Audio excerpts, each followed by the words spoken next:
All right. Good night, everybody. How are you doing? My Good name is night. Nick. Oh, what's up? You gonna throw off my intro like that? All right. Good evening, everybody. Welcome to Cover Four with the guys. My name is Nick. I got a couple co-hosts with me. I got Marquise, Terrence. Marquise, how you doing tonight? Good. Got this new little Buffalo jersey up there. I know y'all see that, Respect John. the digs. Yep. Shout Terrence, how out, you doing Danny. tonight? Man, feeling good, through my own personal throwback on tonight.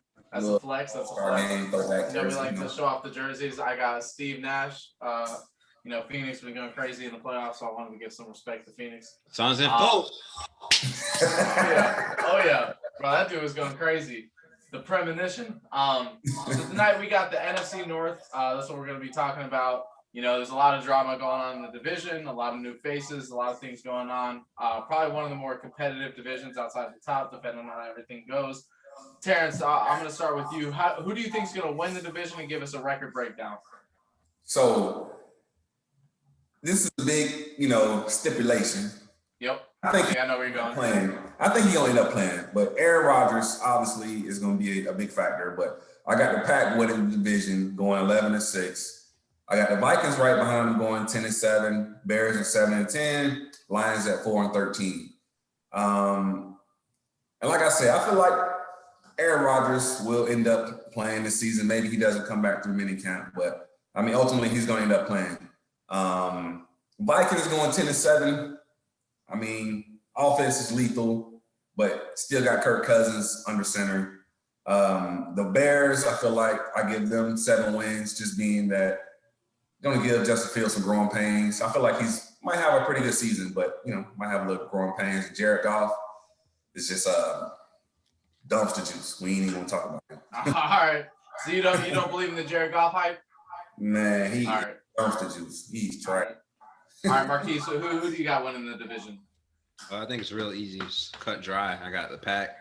I got them 10-7. Rodgers is that plays. With or without Rodgers? 10-7 with Rodgers. 10-7 without Rodgers. Okay. Because I feel like it doesn't make a difference. Look, check me out. Before we even dive into that, their defense is good. Yep. Their weapons on offense, they lost their Pro Bowl center, but they still have Aaron Jones. They still have Devontae Adams. Yep. And they have Tanya. They got Jenkins, the center that they have stepping in as a pretty decent center. Exactly. Now AJ Dillon's gonna be the backup too. Now that Williams is gone. Yeah, Jamal Williams is gone. So AJ Dillon, that's a big dude too. Exactly. I feel like he can step into that with Matt LaFleur, and Matt LaFleur could get a free rest, like a restart instead of with a fresh quarterback and do something. So I'm saying 10, if he takes over, they can get 10-7, but they ain't winning in the playoffs like that. They might get a game and then that's it. So you think the Rodgers difference will show up more so in the playoffs than the regular 100%. 100%. Yeah, for sure. I can give you that. Yep. So I got them 10-7. I got the Bears 9-8. They finished second last year with what's his face? Mr. Bissett. Okay. And then I got the Vikes. Nick Foles. They had Nick Foles for a little bit. I got the Vikes going 8-9. And people forget Nick Foles played good. Was it that Bucks game early on? He's one of those guys that can obviously the big moment doesn't scare him because he had to step in the playoffs and take off for and win a Super Bowl. So he's streaky. He's definitely streaky as a quarterback, but when it matters, he can play. Yeah, and then I got the Lions going 4-13, like my cousin said. Hey, they gonna do what they do. All right. So I kind of did like what Terrence did. I got a with Rodgers versus without Rodgers. And mine's probably the biggest discrepancy here. So I really believe in Aaron Rodgers. I think that the reason why I don't take the drama into consideration with his play is because his issues with the front office, not with the team. So obviously him and Matt LaFleur have a rhythm going. Obviously they both choked in the biggest moment last year with that one play. Aaron could have ran on that final play, probably could have got a touchdown, and Matt LaFleur should have let him go for it on 4th down. So both of them choked in their biggest moment, but I think they got a rhythm going. That offense is ridiculous. I got the Packers with Aaron Rodgers going 14-3. So, hey, did you see their division or before the bye who they play? Shit. No. And I hear you 100%. No. And when I say 14-3, that's because, and I'll admit my bias, Aaron Rodgers is my favorite quarterback of all time. So I really do think he makes that difference. So I'll even give a range. So I'll go from 11-6 all the way up to 14-3, depending on how some of those games go. Because they got everyone in this division's got a tough schedule. Hey, I'm not gonna lie. That Packers schedule from like the end on is dangerous. It's rough. So all and everyone, and that's even going down to the sorry ass Lions. They all got a hard schedule. So I got the Packers going 14-3, and that's why Marquise, what you just said, if he's not there, I got them going 4-13. Because as good as that team is top to bottom, they could probably squeeze in a few more wins than 4. But I don't believe in Jordan Love, and I definitely don't believe in Blake Bortles. If the front office themselves don't believe in Jordan Love, and we've already seen what we've gotten from Blake Bortles in the past, I really don't believe in that. And I believe even though the defense is good, the offense is really what makes this team turn. And if you don't have a reliable quarterback, it's easy to shut down Aaron Jones. And unfortunately for the receiver position, you are relying on that quarterback. I could see that kind of a turnaround. I got the Bears going 5-12. So listen to me. As much as they did great during the back portion of last year, once they were able to move on to Mitchell Trubisky, talking about the Packers schedule, listen from week 6 what they got to go through. This is their from week 6 on. They got to go Packers, Bucks, 49ers, Pittsburgh. They got to bye, and then the Ravens. So and we're talking about a timetable for when they'll probably move on to Justin Fields if they don't start with him on the year. I really don't like that look for him going forward. I got the Vikings going 7-10. Kirk Cousins is like a Matt Ryan to me. He's middle of the road. He's upper echelon of middle of the road. He's nothing that'll get you to the Super Bowl, but he's not going to make you mad with his numbers. I think he had 35 touchdowns, 13 interceptions on the year. On the stat board, he looks great, but we know from the eye test he's not that it quarterback that you need. And then I hate for any Detroit fans I got y'all going 3-14. I mean, y'all are sorry. I don't believe in Jared Goff either. I hope he proves me wrong. You know, if he's not a system quarterback, by all means, but I just don't believe the hype. And y'all got a terrible schedule this year. It's going to be ridiculously hard. Okay, I like it. I mean, I can get down with that for sure. I can get down with that. Yeah. So, you know, this is one of those divisions that I think will be really interesting for a multitude of factors. The drama that goes into it. We got new quarterbacks and new faces. We got Justin Fields. Everyone's going to be dying to see him. Whether or not he'll start week 1, we don't know. But at some point, we will see him this year, right? And we want to see how well he goes. But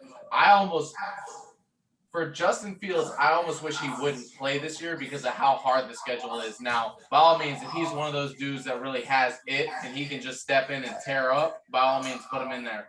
But, a treacherous middle of the schedule where he'll probably enter the league with Packers, Bucks, 49ers, Pittsburgh, and Ravens, that is no fun for any quarterback. Honestly, I think just like speaking on Justin Fields, like his ability to extend plays, his just like that it factor, that X factor, I feel like, over Andy Dalton. Like, for me, honestly, I don't think there's no competition there. The biggest gap there is experience. But I'm like, you know, honestly, just as a whole, honestly, me personally, I'm taking Justin Fields over Andy Dalton any day.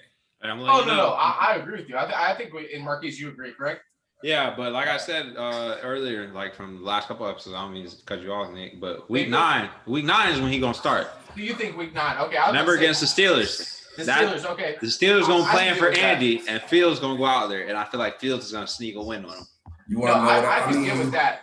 My issue is if it comes before week 6. The reason why is, like I said, because that's when that schedule gets crazy. I could get with that because Pittsburgh's defense is good. As overrated as they were last year, I think it was more so their offense. You know, Claypool, he looked like one of the best receivers in the league all year. We knew that wasn't true. Their offense looked like a well-oiled machine. We knew that wasn't true. The defense is no question. I think everyone can agree the Pittsburgh defense is legit, but that offense was in question going into the playoffs, and we saw they were not legit after that. So I think, you know, if you're talking about entering with Pittsburgh, give them a defensive test, give them that bye week, which is right after that, to reevaluate, see what's going forward, and then test the Ravens, and then it gets a little bit easier to end the season.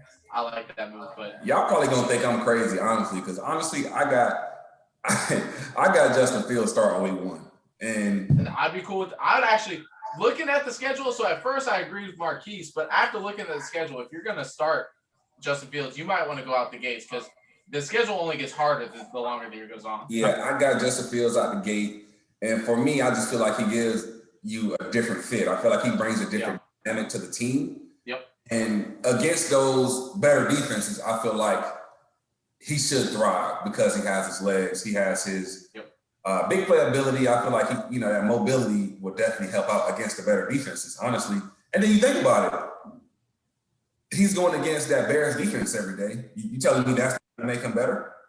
I like your thought. I think, him from whether it's from like an accuracy standpoint, mobility standpoint, just like I said in the previous episode, I feel like he's a Cam 2.0, honestly, because I feel like he can do everything Cam can do and better simply based off of the arm talent. I feel like his arm talent is better than Cam's. So I feel like, hopefully we see him very productive, and we'll see who's going to be right in regards to what timeline he starts. But I'm going to say straight out the gate. That's what I can't wait for the season too, because there's a lot that can go on. Marquise, what do you think about maybe starting him a little bit early? Because, like you said, I do like your Week 9 idea, but with how rough the middle of this schedule is for Chicago, do you think it might be more beneficial to start him Week 1 or give Andy Dalton some reps and then see where Justin Fields goes from there?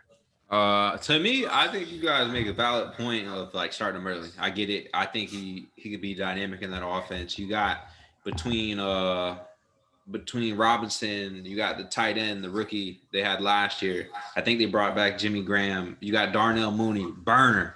You got Montgomery at running back. There's assets to make this move, and your defense is dominant. I just feel like Chicago shot themselves in the foot when they named Andy the starter when they signed him.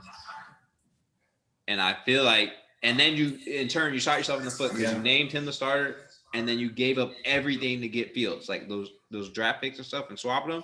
So now it's like, okay, well, we chased the dude we wanted, and then we signed this dude, and we told him he was going to be the starter. Now I feel like, honestly, at this point, I think they're going to this is going to be from them like a decision that's like, well, at this point, we don't care. Like I feel like they're ass backwards, and they're going to start Andy. Now, well, I think it's more of a respect. I think it's like you went out in the offseason, you said he's a vet. You said he's going to get it. I think as sorry as Andy Dalton, let's all admit, as sorry as he looked last year, and he looked sorry last year, I think Andy Dalton's career has kind of earned himself one fluke year, because when he was with the Bengals, although they couldn't do anything in the playoffs, he was a pretty solid starter. So at the very least, he's a competent backup, right? So I think that's what Matt Nagy's thinking is, let's give him the shot. Let's at least give him something he deserves. Yeah. And I think they're going to give him a couple games. I think give him a couple games just off of the respect of his career. Everyone's going to be hankering. Now, what I hate for him is that the pressure is going to be unlimited, because, those Chicago fans are like, we know Andy Dalton is not our future. We want to see Justin Fields today. So he's going to have to perform. And if he doesn't, I hope that Justin Fields is ready to go. But, Terrence, I feel like you make a great point, because at the end of the day, if you're going to get Justin Fields in this year, it's got to be early, because once you get into the heart of the season, no one wants it. I don't care how deep you are as a vet, you don't want to face that schedule that they got. Honestly, I feel like they might see enough from him early, to just give him the nudge. And at the end of the day, you have his receivers, coming out saying, first pass from him, I was smiling. So at the end of the day, they're not coming out endorsing, Andy Dalton the same way. They didn't embrace him the same way. They're, even guys on the defense. Now we got a quarterback. They didn't say that when Andy Dalton got there. So preseason gonna be the test for him. Yep. Yeah, for sure. That's when he's gonna get to learn a little bit and see where he is, and obviously, the team's gonna be looking to see what's gonna go. So what do we? Let's just throw a scenario out there. Let's say Week 1 he does get to start. So they get the Los Angeles Rams Week 1. So that's a tough defense Week 1. Let's just say that's what happens. What do we think he gets? He gets the Rams Week 1, which is a horrible test for anybody, right? Regardless of who you are. I don't care if you're Aaron Rodgers or you're Justin Fields. It's a terrible test. But then Week 2, you get the Cincinnati Bengals, which is probably one of the better tests that you can get. But that's a weird scenario, because what if Andy doesn't play as bad as we think he would against that Rams defense, and he does average? then it's like, why would we pull him to go play the Bengals and that's his old team and he could annihilate them? And I hate to be this guy because I agree with you. I think like week one would be good, but let's just assume Justin Fields is the starter. Matt Nagy feels comfortable. He's seen everything that he wants to see from he taking a step back against that Rams. Yes. So you say step back. Ramsey taking a pick to the house and he getting sacked 3 times. I hate it because I want to see a quarterback get some rhythm. So listen, this is the schedule. So you get the Rams, which is tough. You get the Bengals, which could be easy. You get the Browns, which would be tough. And then you get Detroit, which could be easy. So it's like you can see an up and down from either quarterback. Exactly. Who's playing. And you can't get a good judge. I feel bad for the Browns this year. I feel like they're in a bad situation because regardless of who you start, it's going to be up and down for anybody. Terrence, what do you think? I mean, honestly, I think, like you say, like, I feel like they might give Andy Dalton, the start just based off of like what we've been talking about. But I feel like he's going to be on a short leash because at the end of the day, like you said, we went up and we got Justin Fields because he's our guy, he's our franchise guy. And, everybody else is supporting him, just like, Jalen Hurts coming in with the Eagles, everybody, rallying around him. And I feel like if that's the same thing in Chicago, I feel like Andy Dalton starts to play bad, no matter it's week 1, week 2, week 3, he's getting pulled, I think. Okay. That's what I think. Okay, so Terrence, now let me ask you this. So obviously we know Chicago, since their inception, has been built off their defense. You can go all the way back to Dick Butkus, the 85 Bears. You can go all and now modern day heroes like Khalil Mack. Mm-hmm. Do you think the defense will be enough to cover the mistakes of, regardless of the quarterback, whether it be Andy Dalton or Justin Fields? Do you think the defense could save either one of them? I mean, it's tough, but at the end of the day, if they go back to that defense from 2 years ago, yes. Okay. But I mean, they took a little drop off last year, I believe. But I mean, if they can get back to that hard-nosed football, I can see it because they've done it with Trubisky. And I feel like maybe even like last year, being with Nick Foles, being with Trubisky, seeing how we keep putting y'all in a position to win the game. And you're not pulling the trigger, yeah. So it's like every time I feel like that's like deflating them, less motivation because we know we're not going to win because the offense is not going to do anything. So how about you, Marquise? Like they'll be more motivated, honestly, if they get fresh face, Justin Fields, and he starts balling out. They're going to rally around him. Honestly, I think so. I agree.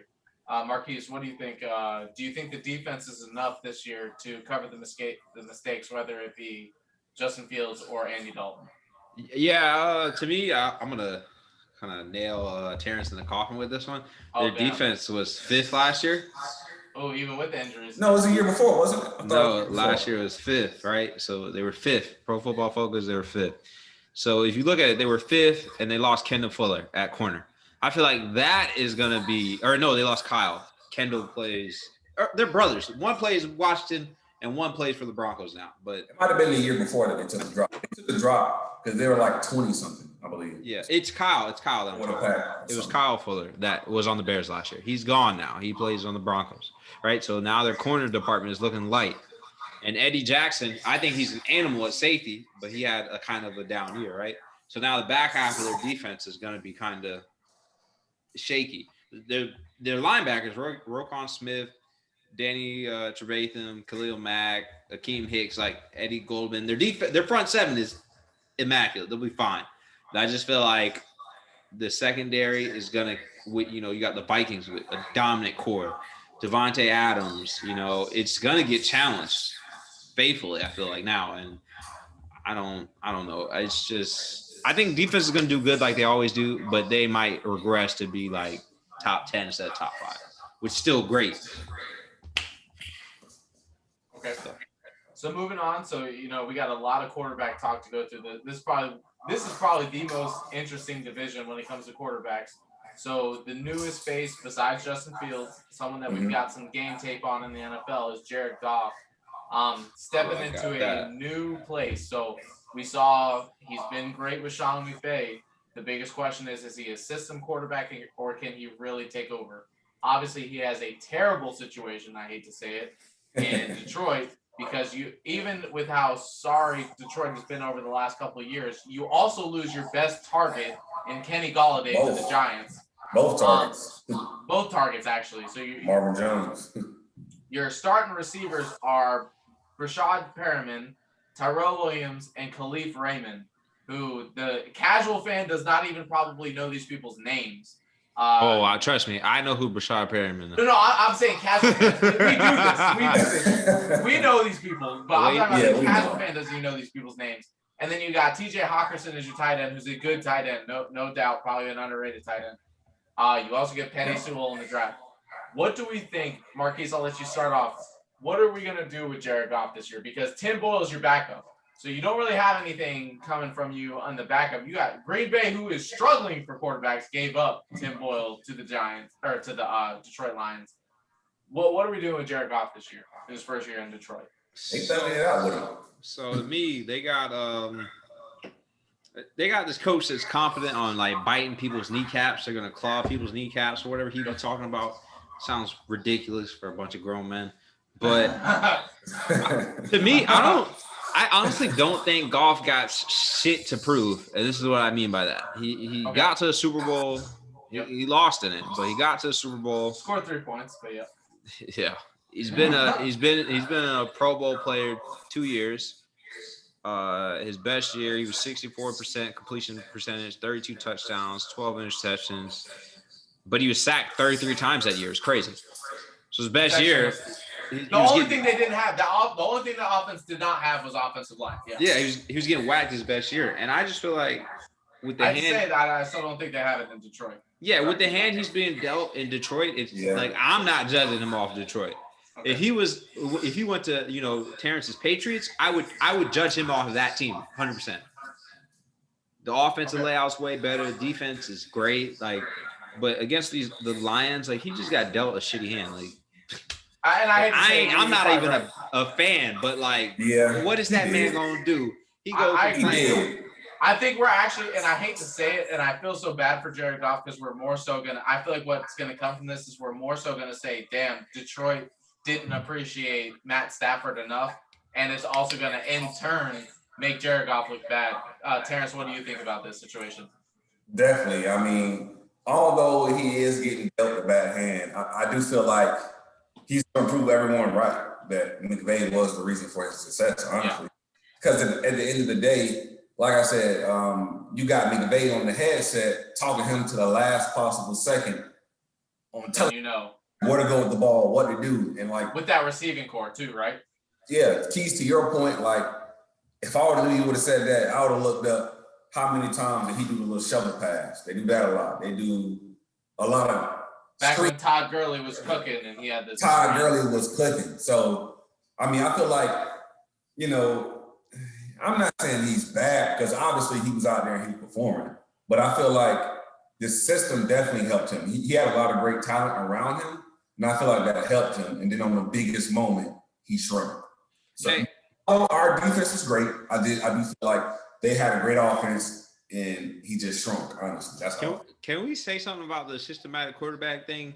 So I don't mean to pull away from what we're about to do, Nick. I'm not really a believer in somebody being a systematic quarterback, really. I get what people are trying to say, you fit the system, you're confident in it. Yeah. But when you there's those players that aren't systematic quarterbacks, they're just great. Mahomes looks amazing. Lamar, Josh Allen, Tom Brady, Aaron Rodgers, they look amazing. But I don't think it's a fault to call those dudes Kirk Cousins is a systematic quarterback. He's just average. Yeah. Real average. He ain't systematic. Okay. He can play. He's just average. So I think Jared Goff is in that I'm just average department. So let me just take a step on this one because y'all know how I feel. You know who I'm about to bring up. Oh Lord, Matt Ryan. You know who I'm about to bring up. So these are every quarterback we're talking about are Matt Ryan's children, okay? So these are Matt Ryan's children. So we're talking about the Jared Goff. I called him on one episode Matty Light Ice or Matty Ice Light, all right? So Jared Goff is literally Matty Ice Light. You got Kirk Cousins is in that same category. Now, the GOAT, in my opinion, now to what you're talking about, Marquise, it's not a knock to be a system quarterback. In my opinion, Tom Brady is a system quarterback, not a knock. He's up there in the GOAT conversation because he was able to walk away from that system in New England walk into Tampa. Granted, he had every receiver you ever wanted as a quarterback. He was able to walk right in to a new system and win. I don't think, and I'm not saying this is enough, because I don't think if you put Jared Goff in that situation, you win a Super Bowl. I don't think if you put Kirk Cousins in that situation, you win a Super Bowl. I don't think if you put Matt Ryan in that situation, you win a Super Bowl. So Tom Brady is that next echelon. He's probably the greatest system quarterback we've ever seen. I don't think. Joe Montana, no one wants to talk about it. Joe Montana was a system quarterback with that Joe Walsh the West Coast offense. That was a system quarterback. Being a system quarterback is not a bad thing. It does separate, though, the greats like the Tom Brady's from the average quarterback who can look great like a Jared Goff. So can you elevate others? It's not a problem being a system quarterback, but can you elevate those around? Is it situational just because, you know, you can keep the offensive moving, but you don't have great flashes? You know what I mean? Like Josh Allen, he has a cannon. Patrick has a cannon. They can buy time. Lamar has his feet, and he's accurate. Like, is that what it is that you're above average in those departments? I think you can cover up those things if you lack them. Like, I don't think anyone would say Tom Brady's a crazy athlete. I don't think anyone would say Tom Brady has a crazy arm, but he's a gamer. I don't remember the defensive back, but the dude that he went at, you've seen the clip, right? Where Tyrann Mathieu. Was it Tyrann Mathieu? He dog walked Tyrann Mathieu. When he went right at him, he said, "I'm coming right at you." Next play, throws a touchdown and finds him in the end zone and says, "What the fuck is up?" Bro, I'm going to let you know, Tyrann Mathieu is undersized, but he had a tough assignment thinking he was about to guard Antonio Brown under 5 yards. That man, Chad Johnson, Ocho Cinco probably got the best feet in and I'm talking history of the league. Quick feet, sweet feet. If that man had better hands, you would have a whole nother discussion on Chad Johnson. If he was bigger, stronger, better hands, he would be up there with Calvin Johnson, Randy Moss, Julio Jones. That man would be in a different field. And he's just a step behind all those guys because, you know, that gap. But I'm saying Antonio Brown has feet like that. There was no way possible, and I'm not even giving Tyrann Mathieu a pass. Antonio Brown lost him on the first move. Yeah. Like you saw Tyrann Mathieu. His only play was to go for the ball after he missed him. I guess my point is the difference between like a Joe Montana and a Tom Brady to like a Kirk Cousins and a Jared Goff is they have it, right? Like Tom Brady's not scared of whatever defense you throw at him. He's ready for it. Tom Brady wants, although he might have the best coach, he might have the best offense, he also wants to play the best defense. Hey, Jit's scared of Ed Reed. I'm going to let you know that right now. Might be. Hey, he says people that are not scared of Ed Reed. He says that's one defender he used to always faithfully be like, where is he? Yeah. So Terrence know what I'm talking about too. Just on that. So you're the Patriot fan, you know, we'll give you the benefit of the doubt. I'm assuming you think Tom Brady's the GOAT. What do you think? Because I agree with you. I mean, I think Marquise made a great point. There's no negative side to being a system quarterback, and there are tiers to that, right? For sure. How do you feel about the idea of a system quarterback? Yeah, I mean, I feel honestly the same way you do. Like, if you can elevate those around you, like Tom Brady, like he's going to come in and he's instantly going to elevate others. Peyton Manning's going to instantly come in and he's going to elevate others. You have those quarterbacks that, you know, like you say, there's nothing wrong with being a system quarterback because it works. Yeah. The problem, the Rams system, it worked. Yep. And, you know, besides him shrinking in the Super Bowl, they were putting up ridiculous numbers all year. So think about it. What was the game in week? I think it was like 12. Mm-hmm. That year they played. It was Kansas City versus the Rams. The Rams won the game. The final score was like 53-52. One of the craziest. Oh my God, that was I watched it. That shit was one of the craziest offensive exhibitions we ever seen in our lives. It was crazy. That year they were rocking though. Like they were exciting to watch. Both those teams, yeah. That's what I'm saying. I feel like it's definitely not an issue to be a system quarterback, but the thing about a system quarterback, I feel like you have to elevate the others because it's like you can be an Aaron Rodgers or Pat Mahomes that don't need a system. You can go plug and play anywhere and you want to make everyone else better. Yep. But a system quarterback, somebody who doesn't have the best arm, doesn't have the best mobility, you know, doesn't have the best traits of a quarterback, like a Cousins, for example. But, you know, if you can go out there and you can elevate guys, I feel like that's what makes you stand apart from the other guys. I don't know which one of us is going to do the AFC. Is it the West that the Chiefs are in? I think it's the AFC West. Thanks. I don't know which one of us is going to get that one. We'll put a bookmark on this. We won't get into this yet. But that's actually a question I want to ask is Nick 2-0. Is Pat Mahomes a system quarterback? Because Andy Reid built that offense. That's all I'm going to say. Nah. But moving forward. If you saw what that boy was doing in college, like He was gonna light up in the league, but he wasn't gonna be Mahomes boy. Like we that's was what I'm just saying. Was he Mahomes boy without Andy Reid? No, but we'll go to the next one. So honestly, I don't think he's a system quarterback like Mahomes. I feel like he's a plug and play. You put him on any team, you can draw. It don't matter what playbook you got. It don't matter what plays you call. Okay. It was just he benefited from Andy though. It's like that situation. And the targets as well. He definitely did. He definitely did for sure. So all right, moving on to the next team. We're probably at this point. I know probably about 2-3 weeks ago, we thought there was no way in hell Aaron Rodgers was playing in Green Bay. The closer we get to the season, the more we think he's probably going to play in Green Bay. But let's go just with the Justin Fields thing. We assume he plays week 1. Let's assume Aaron Rodgers is not playing week 1. Who do we have as a starting quarterback between Blake Bortles, if you are the head coach, and Jordan Love? Who would you have between those two? Terrence, who would you rather start, Blake Bortles or Jordan Love?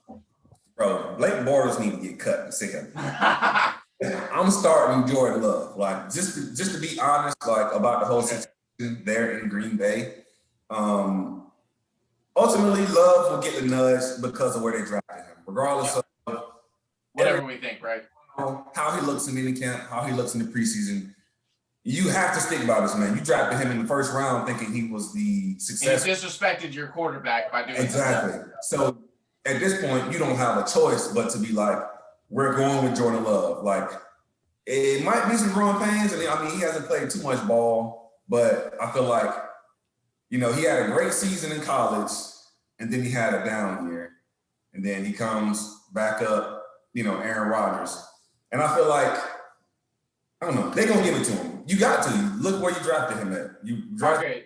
So before I move on to Marquise, the only question I got to ask is overall so far the favoring, and I actually agree with you that you almost have to put him in because you chose him as your future when Aaron Rodgers was still in your backfield.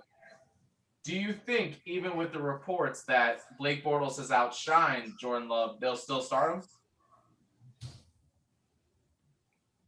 That's for you, Terrence. Oh, okay, yeah, I definitely think that they're still going to start Jordan Love. Like regardless of how Blake Bortles looks, I feel like he was brought in to be a backup, regardless of what the situation is. Yeah, I feel like he was brought in to be a backup. Like, okay, if Aaron Rodgers is healthy, Aaron Rodgers number 1, Jordan Love number 2, maybe Blake Bortles number 3. But I feel like for him, it was just all about finding a job because he's below average. So I feel like for him, I feel like he knows that I was brought in to be a backup, and I don't think he thinks that he, has that to top Jordan Love. Just like I said, they brought him in, but they drafted Jordan Love in the first round. So I feel like they're going to have to go with Jordan Love just based off of all the backlash and scrutiny they're going to get if they don't play Jordan Love. Like, why did we go and draft him? Why did you disrespect your all-time quarterback?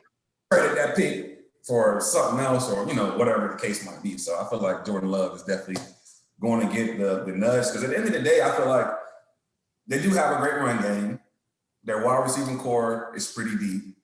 And if you look at, they have a pretty good O-line and the play calling is good. So he is in the position to succeed. So if he doesn't succeed, it's on him. It's like, what have you been doing? You've been backing up one of the greatest quarterbacks ever in the history of the NFL. So if you haven't picked up like that chip off of his shoulder that like, how does he throw the ball? What, in this situation, what does he do?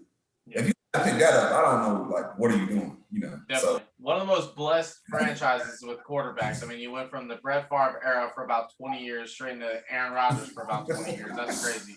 Marquise, what do you think? Do we got Jordan Love or Blake Bortles starting week 1? And who do you think should be starting week 1? I think Terrence solved it up. Like, you disrespected your quarterback that is arguably one of the greatest quarterbacks. The only person greater than him is probably the man that played for the Patriots. And I would still personally take Rodgers, but that's just me. He made me look like a dumbass last year, so I don't know if I can still say I take him now. But You moved up to get him. You didn't get a wideout. It's real simple. Like, you got to start this man. He's had some good reports from camp. Like, there was one day he did really exceptional. So I feel like you just start him. If he does bad, he does bad. But I mean, you're locked and loaded, and I think Rodgers is locked and loaded on not playing. So everybody looks like they holding their ground. So if you took that man and you tell him, you pretty much saying screw you, Rodgers, then stand on it and start Love. And you want to like my take on that, Keith, is that you're saying Aaron Rodgers. So do you think? I ain't trying to take Nick questions or nothing, but do you think Aaron's going to play, or you think you're all good? Please ask questions. Oh, personally, hell no. You don't think he's playing, bro? Hey, I'm letting you know. He's not playing. No, I'm real. Like Terrence knows. Like, bro, if something happens and I get a nasty taste in my mouth about someone, like I won't talk to him. Like, I will literally just, you're gone. So you see a little bit of yourself in Aaron Rodgers. Bro, this man doesn't. Situation. I never met someone that does it to their own family, and the fact that there's reports that he does that to his family, bro. Talk to his mom and dad, brother. Bro, I thought it was just me that does that. That motherfucker does it too. Oh yeah, bro. Yeah. I'm letting you know.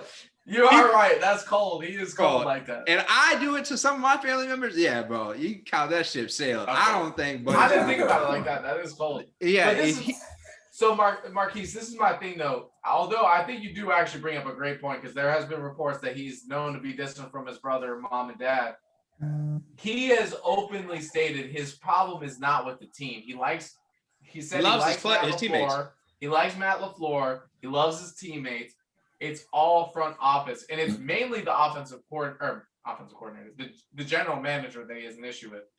I just think he'll start week 1, because at a certain point, ownership will come in and say, even though it's the city of Green Bay that owns them, the CEO, CFO, and all them will come in and say, look, Aaron is our future for at least 3 more years, because I think Jordan Love is only 24 years old. If Aaron is your future for 3 more years, trade Jordan Love.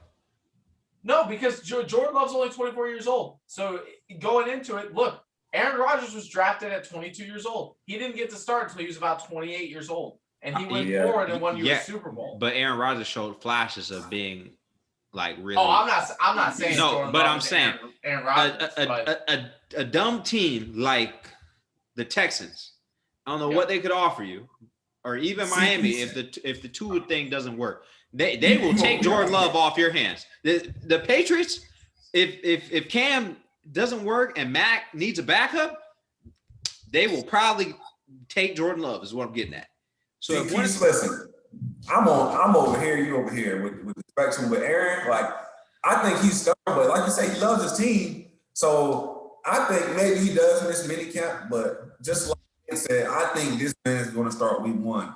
Like, at the end of the day, if Aaron was to sit down and be like, okay, well, yeah, I want to go to Denver, or he has thoughts of going to these other teams. Is that out west? Yeah, whomever is in his. I feel like Denver is the team, if we really think about it. I don't know how they'll do it. I agree with Terrence. I think that Aaron Rodgers will end up starting week 1. If he does not, though, I think that's where it'll fall. It'll fall in Denver's hand. What are you willing to give up? Here's my reason, Keith. So if you look at it, like all the teams that we were naming, some of them had no chance in hell at getting and landing them. Yeah. If we look at like a Denver, for example, like, okay, there's another team that he could go to that has Super Bowl aspirations better than Green Bay. So why would I go to Denver when I can win now here in Green Bay, and potentially he still could leave? So it's not like that's out of the window. So, but I feel like he has his best opportunity to win in Green Bay better than anywhere else he goes. So. You know, the problem with the writing on the wall about all this is it's not even a Rodgers thing now, because now you're getting to the territory. Y'all know y'all want to move off Rodgers, whether it's this year, next year. They know some point. They know they want to move, right? Yeah. And Devontae Adams literally told you he would reconsider he has to reconsider some things if he's not there. That's like, you know, if that man ain't there, you're gonna have to tag him, and then you're gonna get into the whole drama of, oh, I'm gonna hold out, or So then you have a whole nother animal. And to me, it makes way more sense. If you're going to get rid of Rodgers, you better get a lot in return to hopefully you can convince Devontae Adams to stay. Because let's be honest, that's the best skills player they got. Listen, wherever Aaron Rodgers goes, if Devontae Adams wants to go, I mortgage my whole future for them to. If you want I'm telling you, first rounders, you want 6. Bet. and that's the thing though. He said like he literally said, Nick, like he said that he would have to reconsider some things, and they have a great relationship. Like he's talking about, he's standing on the side of the hill for Rodgers. Like, so now you're gonna be looking at the dynamic. Are we willing to lose 2 like great players? Because you gotta think, if you don't win next year, that's it. Like this year coming up, you have to win. You can't get in the playoffs. Rodgers can't not run, and you can't not trust this man to go for it on 4th down because it's stupid. Yeah. Like he should have ran. You should have went for it. No, I agree that, and like I said, before we even started the segment, I thought that was both of their 2 biggest career chokes was Aaron Rodgers not running that ball on 3rd down, and then Matt LaFleur deciding let's kick it and give the ball back to Tom Brady, one of the most clutch quarterbacks ever. I'm gonna be honest though. The only reason I think he didn't run because he's ran situations like that, but I don't think he's ran with Jason Pierre-Paul and Devin White and the boys chasing him. So and them boys are fast. I don't give as great of a point as I will concede that is a great point. In playoff situations, he should risk it. If you're an all-time great, I trust Aaron Rodgers. You don't care, yeah. If I'm Aaron, and let's think about how cocky. Let's be honest, all of the greats are cocky to an extent. Aaron Rodgers was not worried about Jason Pierre-Paul. He was not worried about Levante David. What he wanted was to get the ball to Devontae Adams in that play. So I respect the decision, but it was the wrong decision because he had open field. Aaron Rodgers is a much more athletic quarterback than Peyton Manning, Tom Brady, some of these pocket passers. He could have made that run. So I agree with you. He probably might have been, but I don't think those types of dudes would have swayed someone like Aaron from taking that run, especially with let's be honest, the refereeing nowadays. He knows he could have got down even if he didn't get the 1st down without getting obliterated. The thing that's crazy, you remember how Cam had that moment where he fumbled and didn't go for the ball? That was the same moment Aaron had when he didn't run the ball. That is a perfect comparison. People don't talk about it because you think about hustle. Down Cam, because if you look at it, his supporting cast was not doing what they were supposed to do.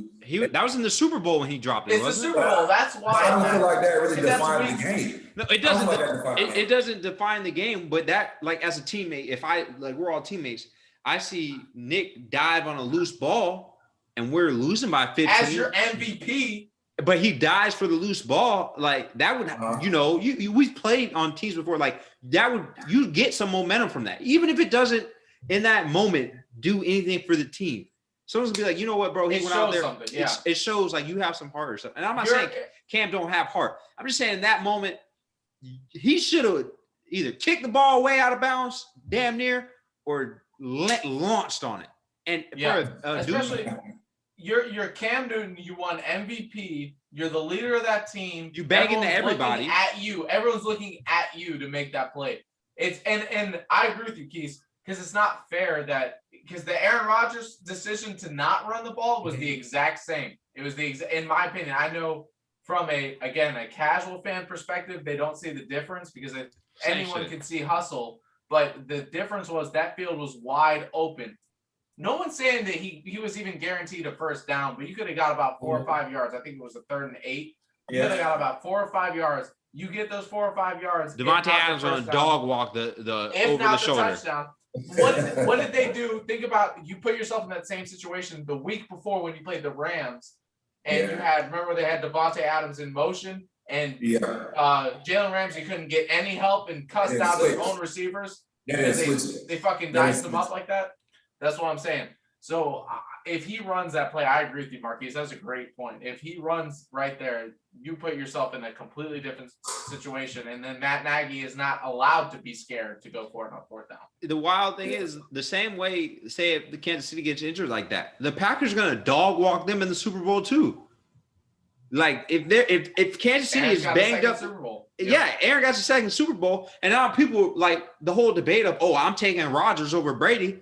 Is getting even more hotter. You're like, no, I'm gonna take him, because he beat him. And I'll still take Aaron Rodgers over Brady. I still will, but now we look like dumbasses saying it. I hear you. But moving on to the next one. So I talk a lot about Matt Ryan being one of the most overrated quarterbacks. Right up there with him, we got to put Kirk Cousins in the same situation. So when he was with Washington on the football team, He had some heroic scenarios. Now, granted, he was not the starter in some of these scenarios. He had to step into these situations. He was dealt a bad hand. He looked great. He leaves Washington, goes to Minnesota, is in a much, much, much better situation. A lot of these years, they looked like purple people eaters type defenses. They had they had Stephon Diggs, and they had what's white dude's name? Oh, they got Adam Thielen. That's a hey, Jid, a homegrown dude. He you had Rudolph at tight end. You had Adrian Peterson at running back. You had all types of weapons. Nowadays, you got Dalvin Cook. AP when they had. I think he had 1 year with AP. I could be wrong, but I think he had 1 year with AP. But regardless, now you got Dalvin Cook. You still got Thielen. Now you got Justin Jefferson. You got all types of. You had Rudolph. You have all types of weapons. He still looks average. During the year, he's another Matt Ryan, puts up great numbers. But in the playoffs, when it matters, you do not look great. Is this a final year where Kirk Cousins of that $88 million contract, does he finally cash out this year? Marquise, let me know what you think. So to me, Kirk Cousins, like I said, those people that we said are above average. He actually played above average last year, the whole year. He actually had a really surprisingly good year. He was maybe his best year in the standpoint. His completion percentage was down, but he had the third most yards he's ever thrown. He's second best on his Pro Football Focus grade. It was 83.5, and he was a top 15 quarterback. So, like, for a quarterback that is, just above average, that's a good year. Yep. But I will give him a pass. I'm going all over Kirk Cousins. Like, I'm not the biggest fan.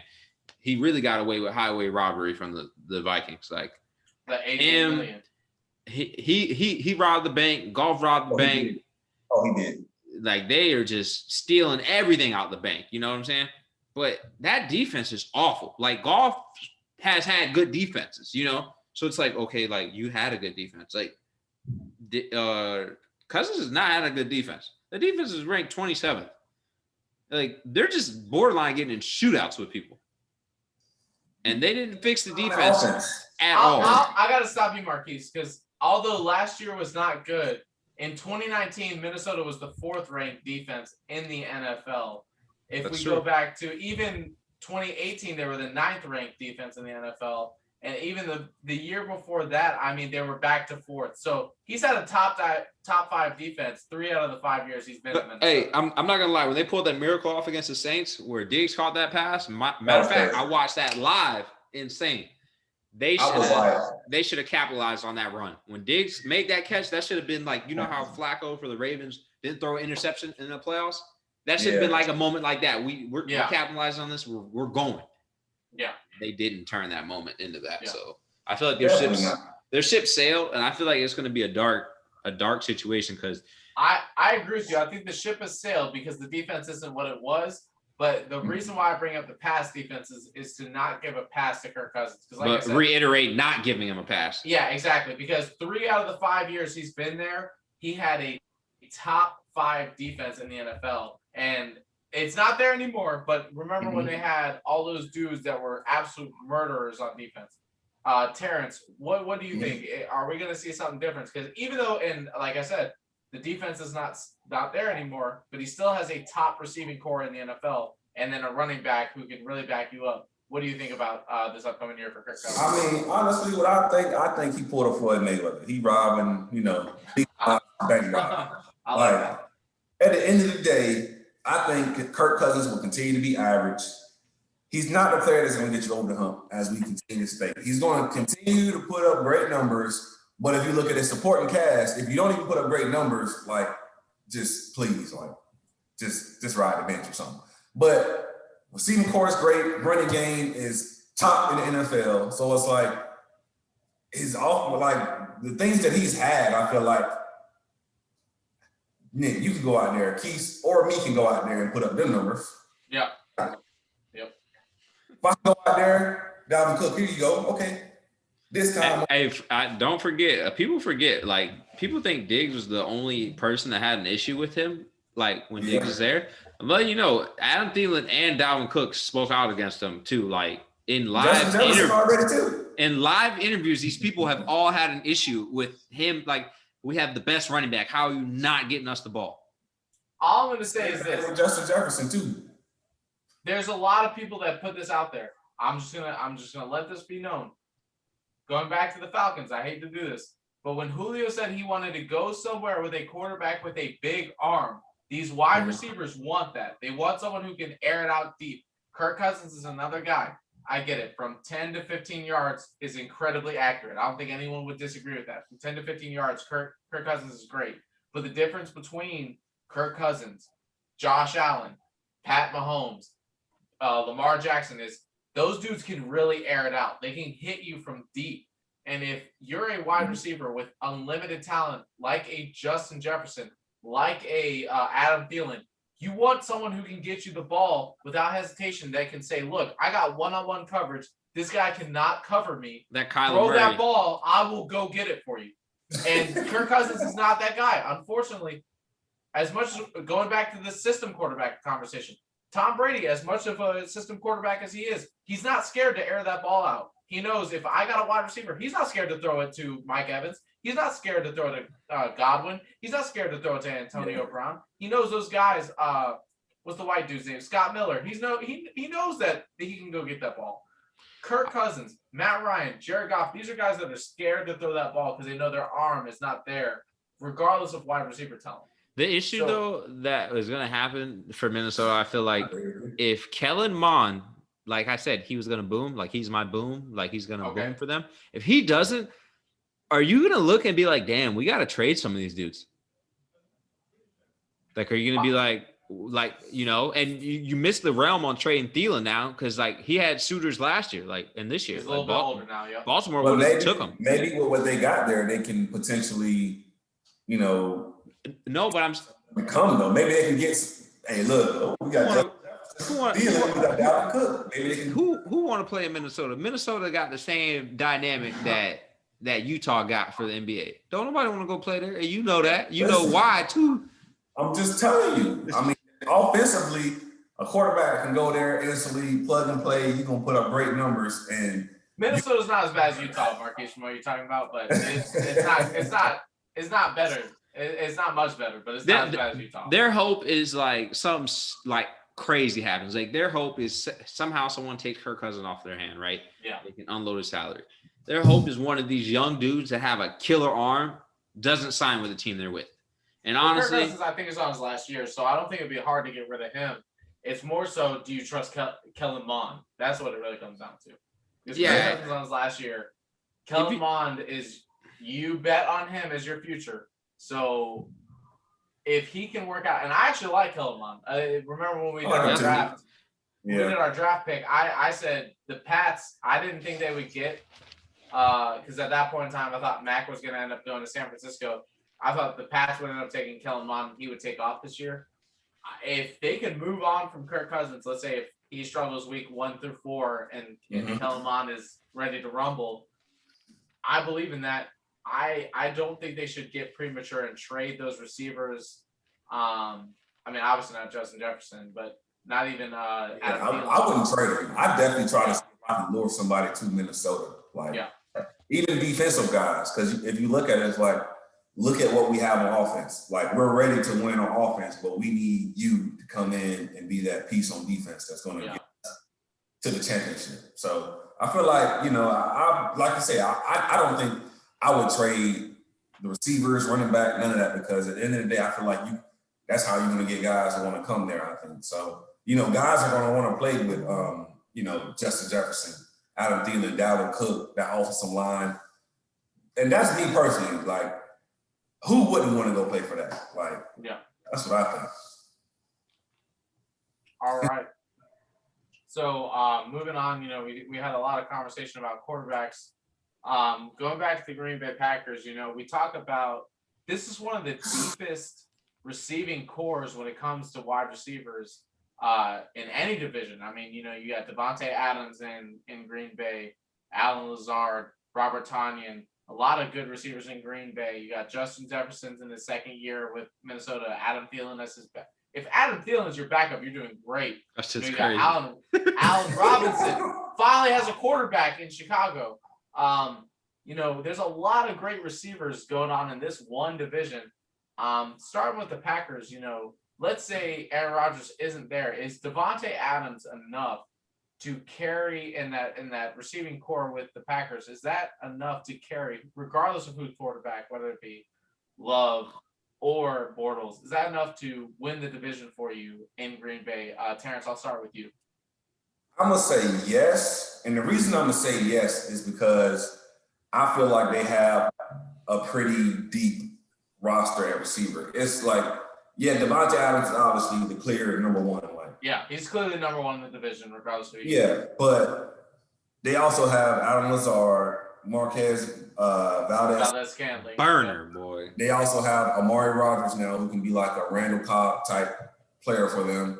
So I feel like they definitely have what it takes from that position, beyond just Devontae Adams. Like, I feel like they have depth at receiver. It's not just top heavy. So that boy Alan Lazard be dropping the ball. I'm gonna let you know. And we talked a lot about underrated tight ends, right? The fans don't Robert Tonyan, yeah. We were talking about in the group chat all time, but Robert Tonyan is one of the most underrated right now in the NFL, right? Do we all agree? Yeah, him and TJ Hawkinson, yeah. Yep, TJ Hawkinson, which again, same division. Marquise, what do you think? What do you think about that receiving core in Green Bay? Is that enough to, regardless of, obviously if Aaron is there, you're talking about winning the division, potential Super Bowl aspirations. Is that enough to carry that backup quarterback group? So mine is different than Terrence a little bit. Devontae Adams is what makes it go. Like, if you take Devontae Adams off this team, you think the other pieces start to fall off? Huh? You think if you take, let's say you take Devontae Adams, the Alan Lazards, Marcus Valdez-Scantling, Robert Tonyan, they start to fall off a little bit? Yeah. I mean, Tonyan probably still performs a little bit because I feel like he's pretty good. But look at this. Devontae Adams had 149 targets last year. Yep. He's going to get more this year. Yep. Let's be honest. You lost your center. If the rookie start, you definitely going to want the safety blanket and Devontae Adams getting the ball. This man's catch percentage went from it's 64.8 all time. It was a 77.2 last year. This man was catching damn near everything that went his way. I mean, Keith, I said he's the clear number one. I agree with everything. Yeah. We see it, but if you, I think no one's in disagreement. It's the best receiver in the division. Arguably, the receiver in the league right now, the best receiver is Devontae Adams, correct? But in that division, saying, I'm still rocking with Julio. I'm just saying, arguably the best is arguably. Right? In his division on that team, I just feel like Green Bay, like, y'all gotta finagle something, because if Rodgers don't come back and you lose him too, cancel Christmas. The only thing I was saying about that is, it's good that they have depth. No, yeah, they're pretty stacked. I feel like the 1-2 punch in Minnesota is lethal, because it's way better than the 1-2 punch in Tampa, if you ask me. I feel like it's better. My thing is, Keith, like what you say with that is, I feel like the Vikings receiving core is top heavy. Justin Jefferson, Adam Thielen. After them, it's like exactly. But I feel like those two are so much better than the depth of like Green Bay that's what makes it weird. Because I feel like the depth, like Alan Lazard, if he doesn't drop a couple balls in the NFC Championship game, you don't even got to worry if Rodgers is running. All right, we're about to start the next debate. You already kind of bled into the next one. So my next question was going to be, so obviously Green Bay's got a great receiving core, including tight end. Detroit also has a good receiving core. Okay. Who are we taking as the better? So it sounds, Terrence, are you taking Minnesota as the overall? Overall, I know you said wide receivers you like Minnesota, but you got to remember Green Bay also has Robert Tonyan and Mercedes Lewis coming back as tight end. Are you still taking Minnesota? I'm taking Pat. Okay, so you're taking the Pack. Okay. I'm taking Pat. I mean, okay. You sounded like you're taking Minnesota. Vikings is top heavy. Okay, Vikings is top heavy. Okay. The wide receiver, like the depth and everything, like they're top heavy. So I'm going. You know why you get to be top heavy? It's when you got a running back that's the second best running back in the National Football League. You don't really need to be extremely depth. But you don't have depth behind JJ and Adam Thielen, though. You don't have guys that's going to come in behind them. That's going. But We've seen plenty of They got Kirk Cousins robbing the bank. They can't pay Valdez nobody. Scantling from Adam Lazard. And That's not the question, Marcus Marquise. coming in. The We're question going to is see who's some good back. things. I mean, all right. So if we're going off depth, the Vikings are deeper. You know what I'm saying? You think the Vikings are deep? No. Or no. My bad. No. Run it back. Packers, okay. I was gonna say, Yeah, I said we're that's too including soon. tight Yeah. ends in this. We're including tight ends. Irv Smith Jr. is going to boom this year. Count Okay. that check mark that, bookmark it for when it happens. But So you think Irv Smith Jr., the tight end for the Vikings, is going to boom this year? yeah, that's why they let Kevin Rudolph walk, and Kevin Rudolph had a bad year. Okay. That's besides the point. The Packers are way deeper at depth, but the thing is, if you take Devontae Adams off that team, it's like all those receivers don't even matter. You can take Adam Thielen or one of them away, and one of them's still going to get off, is what I'm getting at. Okay. One of them will, but then there's nobody else. All right. So, Marquise, I kind of agree with you. The only disagreement I have is Robert Tonyan. I might be a little bit too high on Robert Tonyan. Y'all can sit me down if you He's agree. fire, though. I ain't going to lie. I'm not gonna lie. I think Robert Tonyan's one of those tight ends that's really gonna take off regardless of quarterback. I actually agree with you. I don't think Alan Lazard is that good. I don't think Marcus Valdez-Scantling is that good. I think having Devontae Adams that pressure of, okay, we either gotta double him every possession in man, or we gotta factor our zone completely around him helps them. But I think Robert Tonyan as a tight end in himself can kind of carry the load from a safety blanket perspective. That's what I'm talking about. What's up? Valdez Scantling to take the top off. Adam Lazard is, a big body. And then now you have Amari Rodgers who's going to. I get what Marquise is saying, though, because I don't think the Vikings have more depth than the Packers. I definitely think with Lazard and if you're talking about third and fourth options, Lazard and Valdez-Scantling would be better than anybody that the Vikings have. But unfortunately, the Vikings have two wide receivers that are arguably one options. I would probably still go with the Packers because I think Tonyan really does make the difference. I think Tonyan provides something that, I know Rudolph is a big loss. And, I know that Marquise just said that he's on the board with Irv Smith Jr. That's yet to be seen. So maybe he can prove himself. I like the Packers just from that perspective. I mean, both of them have stellar running backs. If we're taking running backs, obviously I don't think any of us are taking Aaron Jones over Dalvin Cook. I think Dalvin Cook's the runaway better running back. Hey, but, I'm sorry, Pack Nation. Ain't no way. I don't think the biggest Packers fan alive would deny that.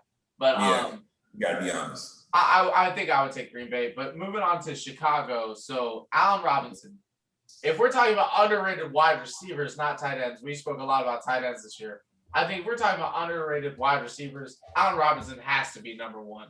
The guy has had no quarterback since he's been with the team, and he finally, hopefully, with Justin Fields, has one.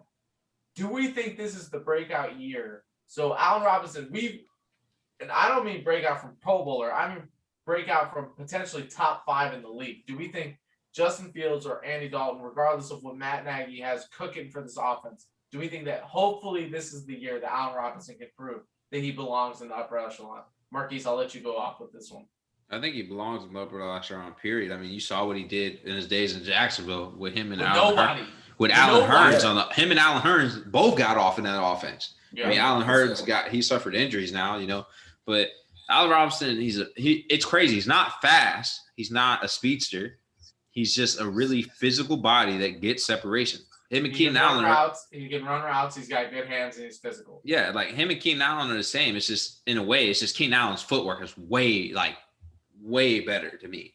But Keenan Allen probably between him and Diggs and maybe like another receiver I can't think of, they got the best footwork in the game.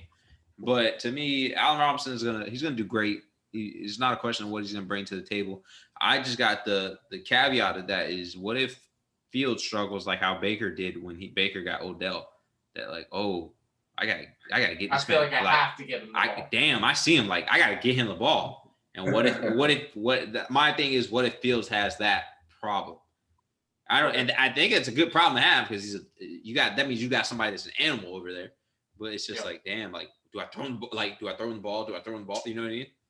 Yeah, I feel you for sure. Terrence, what do you think? Do you think I think we all three are in agreement that Allen Robinson should be in that upper echelon, but unfortunately, due to the circumstances that he's had at quarterback his entire career with Blake Bortles, now with Mitchell He's still Trubisky. been a top option in the league, even with those below sub. But do you think this year he cracks the mainstream per se for wide receivers with what he's got now with Justin Fields or Andy Dalton? I mean, I definitely think so, because now, like I said, he does have a quarterback that can deliver a strike. And, he's played with average quarterbacks.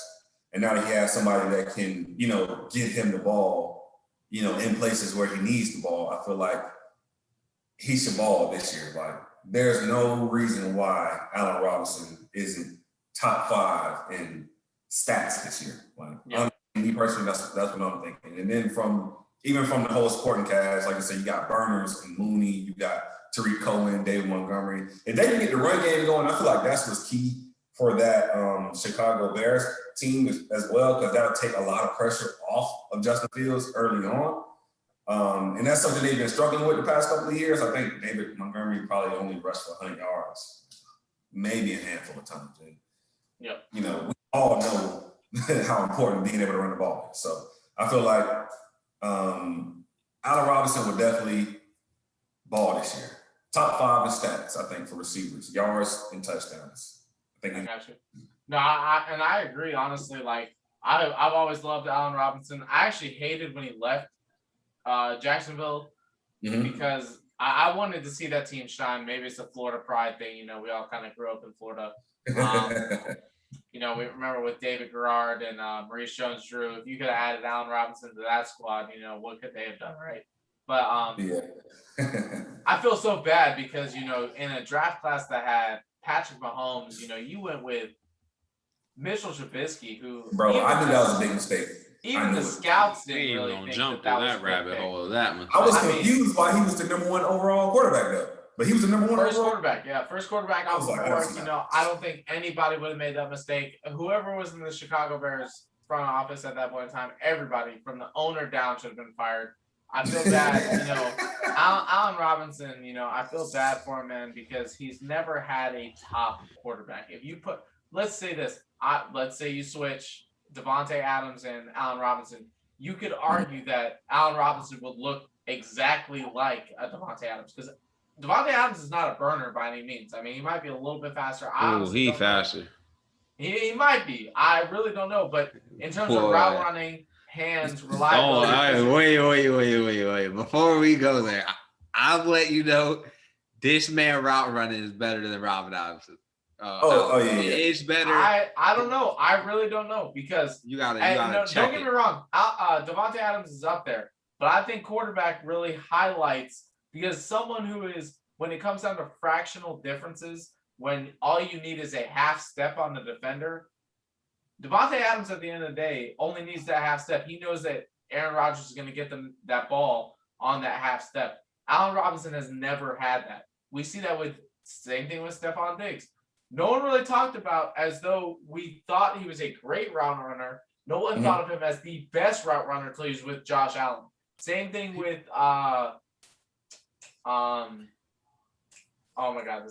Keenan Allen. Keenan Allen, when he had Phillip Rivers, was like one of the greatest route running wide receivers. All of a sudden, Tyrod Taylor steps in. We think he's a good quarterback, but no one really talks about Keenan Allen as much as anymore. And then all of a sudden, Herbert steps back in. Now he's right back in the conversation. I hate that that's the way it is for wide receivers, but quarterback predicates a lot of it. But I think with Allen Robinson, we're going to see him take that next step. I think he's one of the top 5 best route runners in the NFL. I believe that. I mean, he's definitely a great route runner, but he's not a better route runner than Devontae Adams. I'm not saying he's better. I don't know if he's better. I'm saying that if you gave him a better quarterback, he'd be up there in the conversation. It would just make his volume of throws that he gets like on the red zone better. But I don't think like those top 5. Keenan Allen been running routes like that. Diggs has, but Diggs used to not get the ball. Like Diggs used to complain, get me the ball. Diggs had to beg for it. No one really knew. I think of Diggs the same way I think of Allen Robinson, and I might be out of pocket here, but what I'm saying is that no one said Diggs was a top 5 wide receiver until he came to Buffalo. All it took was 1 year in Buffalo, and now we're saying, okay, he's probably the best if not the best top 3 route runners in the NFL. That's all it took. You know what he does is what people forget. You know the flashes that you saw Odell look like? Yeah. Odell and Diggs to me are like 1-1, like in a way. Odell I think might be a little more athletic, but yeah. I don't even know if Odell's more athletic. I think like they're like pre-injuries. I don't know. I think the allure about Odell was his athleticism. The fact that he could probably be your place kicker if you need him to be. That's what I mean. It's like he could be anything. I'm taking Odell athleticism over Diggs for sure. I'm just saying, like overall, if you're talking about speed, strictly maybe not, but like overall, Odell's probably one of the greatest athletes we've ever seen. Okay, I got you.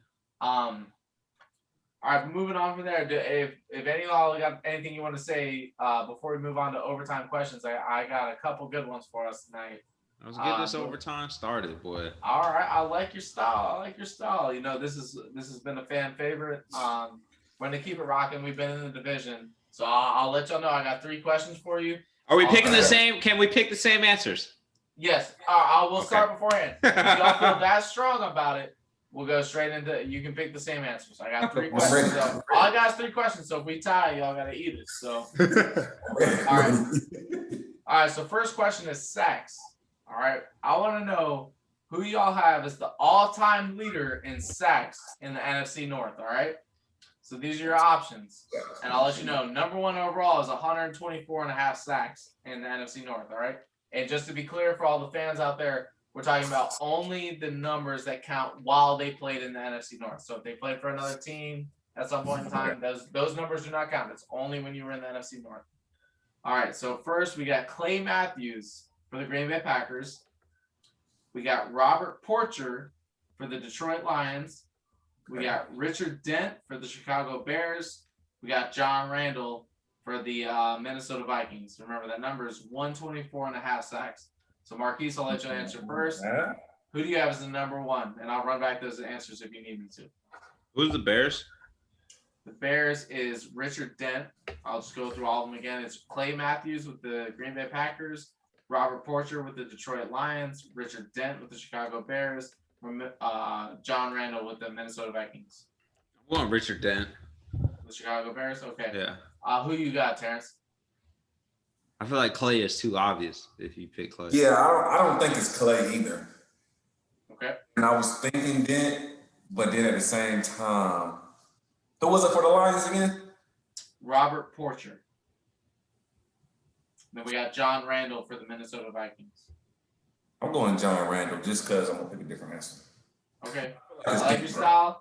And I'll give you this, Terrence. Number 2 was John Randall at 114, but Marquise, you hit it on the head. It is Richard Dent with 124.5 sacks. I only did that to pick a different answer. I like your style. I appreciate it because, like, you know, I mean, if we both pick the same one, it'd be lame, right? Yeah. All right. So this one, this is a good one. This is a good question because we got some titans in this fucking one. So we got the all-time rushing leader. You got to think there's been some animals in this division. So I'll start out the gates. Y'all, this is a tough one. I'm going to let you know. Put Barry out here. So we got Adrian Peterson with the Minnesota Vikings. We got Barry Sanders with the Detroit Lions. We got Ahman Green with the Green Bay Packers. And we got Walter Payton with the Chicago Bears. All right? And the number is 16,726 yards. Who do y'all got? Terrence, I'll start with you. You get first pick. You gave up the last one. This is a tough one. So who do you got as the number 1 all-time rusher? Do you got Adrian Peterson, Barry Sanders, Ahman Green, or Walter Payton? Bro, yeah, this is a tough one. I'm going to go Barry, bro. All right, you got Barry Sanders. All right, Marquise, who do you got? I'm going Walter. Barry ain't play long enough. Terrence, man, I love your style, but yeah, it's Walter Payton again. 16,000. So, hey, you might as well win that number 2 both times. So I'll run this one down because this is a good list. We got to be honest. This is a good list right here. So you got Walter Payton, 16,726. You got Barry Sanders, 15,000. You got Barry Sanders, 15,269. You got Adrian Peterson, 11,747, and Ahman Green, 8,322. I knew it won't either one of AP or Ahman Green. AP would have had more if he didn't get injured that year. He was injured. And the other thing is Walter Payton, I think, played 15 years with the Bears. I was going to go Walter Payton. Barry Sanders, if you think about this was crazy. So Walter Payton, I think, had 15 years. Barry Sanders only played 9 with Detroit, so he really should have been the GOAT, right? I mean, he is the GOAT in my opinion, but he should have had the most yards. I was gonna go Walter. Did Eric Dickerson die? His What are you jersey. talking about? And everything. I ain't thinking Nah. Are you talking You know about? what? You think Eric Dickerson's the GOAT? I'll take Barry Sanders anything. No, I'm not saying GOAT, but you just said that a little too confident. I was like, damn. Eric. Nah, I'll take Barry Sanders over anybody. That man had no offensive line ever in his career. He really did, you know. God damn, oh, he did. So that's why the biggest argument I hate is Emmitt Smith versus Barry Sanders. Because if you put Barry Sanders on those Cowboy teams, that man would have averaged 2,000. Barry putting up 30K. Yeah, he would have 2,000 a year. All right, so then for the last question, we got touchdown receptions. So who has the most touchdown receptions in all of NFC North history? So your choices are Ken Kavanaugh with the Chicago Bears, Calvin Johnson with the Detroit Lions, Don Hudson with the Green Bay Packers, or Chris Carter with the Minnesota Vikings. Marquise, I'll let you go first. Most touchdowns and receptions? No, most touchdowns ever. Most touchdown receptions. I know between my two that I want to go with, but I don't know which one had the most. All right. So Marquise, I'm gonna let you go first. Terrence went first last time. Ken I Kavanaugh, Calvin Johnson, Don Hudson, or Chris Carter. I don't know the first one, so I'm gonna go. Some tells me in NFC North history. Oh shit! It's no way it's Calvin. Calvin hung it up too early. Calvin's an animal, but there's no. I'm gonna go. Chris Carter. I feel like that's a wild card. Okay. Terrence, who you got? I was gonna say Chris Carter, but I'm gonna go somebody else. I was gonna go either Chris Carter or Calvin, honestly. All right, pick one. I'm going Calvin because he went Chris Carter. Man, Terrence, I feel so bad for you tonight, man, because it's Chris Carter with 110 receptions. That boy got I'm the signing out. skunk. Hey, listen, when y'all see me just go, don't even worry about it. That Yo, boy you got the skunk. Hey, night. Terrence, you literally had every pick and then just picked against Marquise every time. I'm so sorry, bro. Hey, I'm Oh letting my you know, God. after we did that last week, I don't care if we got the same pick. I'm picking whatever I want. Hey, yo, the same thing happened to Marquise last week. He said, I don't care. I'm picking the same one. Hey, but Terrence, I respect your sportsmanship, Terrence, because you literally were like, I got Richard Dent, but I'll go John Randall. Yeah, I got Walter Payton too, but I'll go Barry Sanders. I feel so No, bad. Barry was the only one that he just went. No, because he picked straight up because that was the one he had. But yeah, that boy got that dog skunk on him today. dang, that's probably the worst. I think that's the worst one we've had in overtime. Hey, nigga, you gonna get it next week. Oh no, You ain't even get a gentleman's suite, boy. bro, I gave you respect the whole time. I told you I respect your hustle. You're right, Damn, you're you right. picked the My wrong bad. one every time. My bad. Oh, I gotta wait for my God. rematch with Keith. I'm gonna be training my mind. Boy, you need to train them legs for this mile All right. challenge. All right, so we had a good week this week with me, Marquise, and Terrence, NFC North. We're gonna wrap it up. You know, we like to keep something positive as we end the night. Marquise has our word of the day. Marquise, I'll let you take over from here. All right, so I just got some news, like a little short recap. We did before I get into the word of the day. We did the mile challenge. Nick over here dog walking us a little bit. He broke the 7-minute mark. He's at 6:54. Terrence ain't ran a day in his life yet, so we don't know what's happening This man there. having I on the told couch. you what it was. Hey, all right, but so we did I see how we that. doing. I did I see how we doing. I did a 7:25. Hey, FYI, Nick on the treadmill, but he has busted the time, so that is Hey, work harder, not smarter, folks. We gotta do that. that is very true. And then another thing is next week we're gonna have Steve Fisher from the Ball Hawks podcast. He's gonna be our special guest. He does Ball Hawks with his boy Chris Phillips. We couldn't get both on the show because then we had 5 people on here talking, rambling about the AFC North. And fun fact, Steve is a Ravens fan, so it's gonna be amazing. So I'm looking forward to that. And then another thing is we got Father's Day coming up. So, you know, happy early Father's Day to Terrence. He's a dad. Hey, Terrence, shout out, man. One Me of and the Marquise, best. we don't got kids. Bro. Yeah, Good. I'm a dog dad, but Terrence one I'm of the a best cat dad. dads. I got Cat 2 dad, cats. bro. You're tripping. Every week, Nick Nick do something that make me think about kicking him off for the ball. Hey, we're not gonna disrespect my cats, bro. I got 2 balling ass cats. We're not gonna disrespect my cats. All right, so but we like to give a shout out to the fathers for Father's Day. You know, we'll give you another shout out next week too. But the ones that grind hard, don't get their flowers. We want to give them to you. Even the ones that ain't here, we want to let y'all know, like, thank y'all for what y'all did and setting these kids up. I'll give a little quick shout out to my dad. My dad's been the GOAT since day one. I had some difficult upbringings. He had an easy out. Could have stepped out of my life, no questions asked, and had an easy one. He stayed in my life. Another fun fact for the NFL podcast that we do, his name is Bart, and he was named after Bart Starr, the first quarterback to ever win the Super Bowl with the Green Bay Packers. That's a true fact. My grandfather's a huge Packers fan. Love Bart Starr, named him after Bart Starr. So I love you, Dad.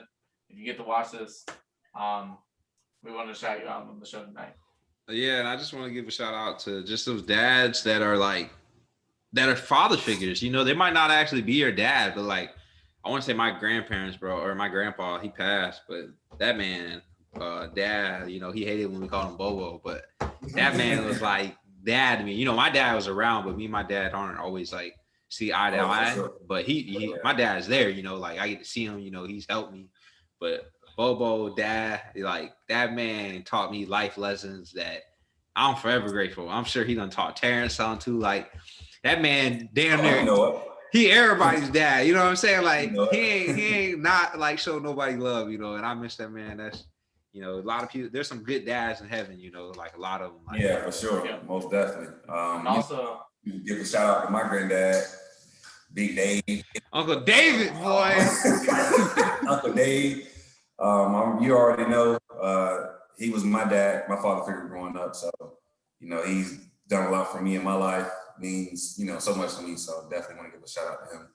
And then also the not the stepdads, the dads that stepped up, right? All you out there who might not be biological fathers, but stepped into a situation where you didn't have to take over fatherly duties, but understood that these kids needed something and some guidance. We love you too. Yeah, I'm letting y'all know I take that dad shit serious, bro. Like, yeah.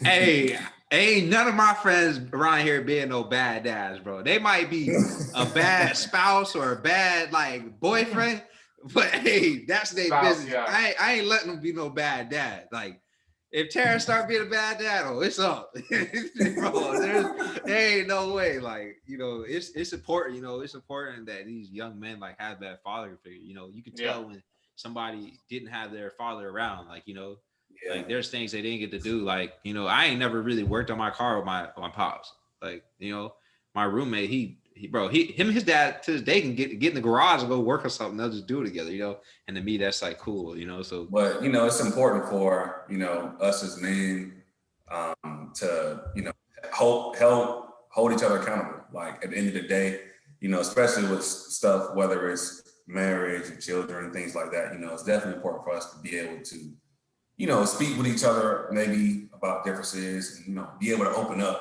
but as well as hold each other accountable. Like, if I'm wrong, Keith, I want you to tell me I'm wrong. Nick, I want you to tell me if I'm wrong. So I feel like it's important for us as men to be able to, put that pride to the side and just, it's not even about being sensitive. It's just about holding each other accountable. Being men, That's real love.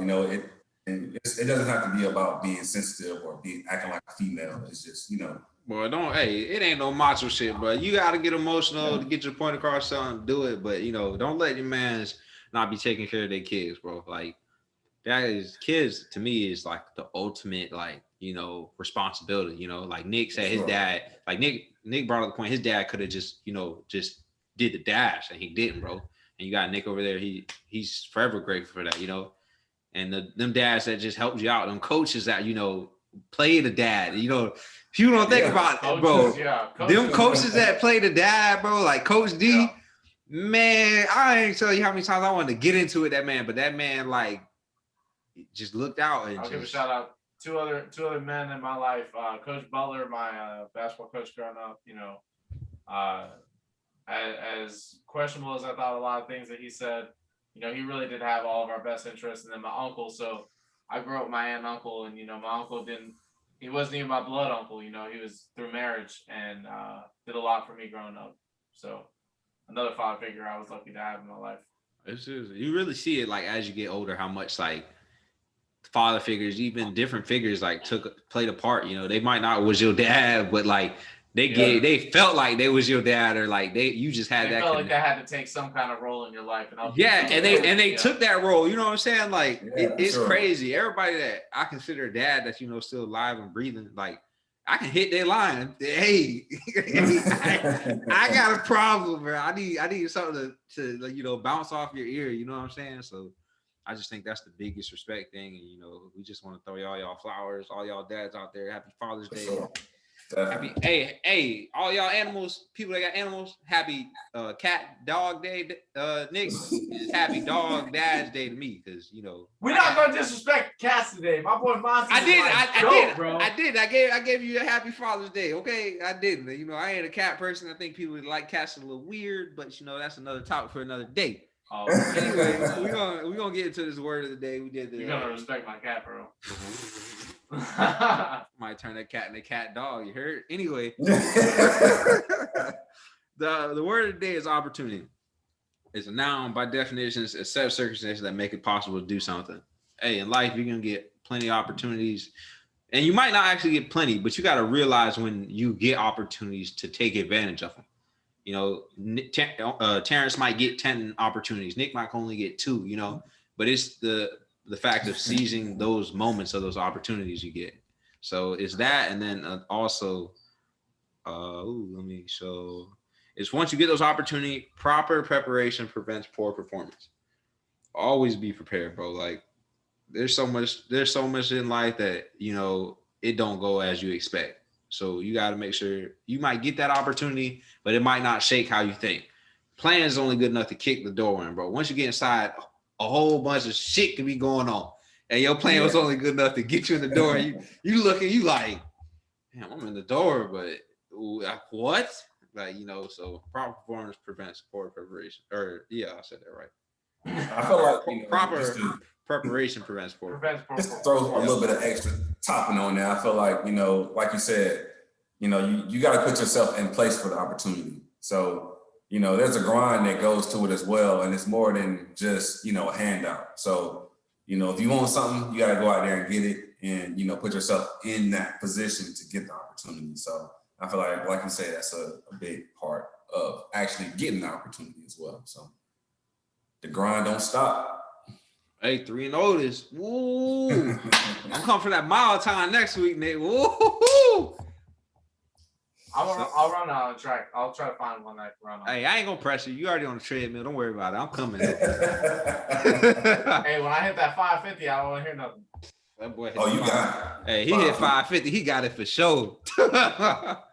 But yeah, go ahead, Nick. That's it for me. All right. Well, so we're gonna wrap it up tonight. It's cover 4 with the guys. NFC North.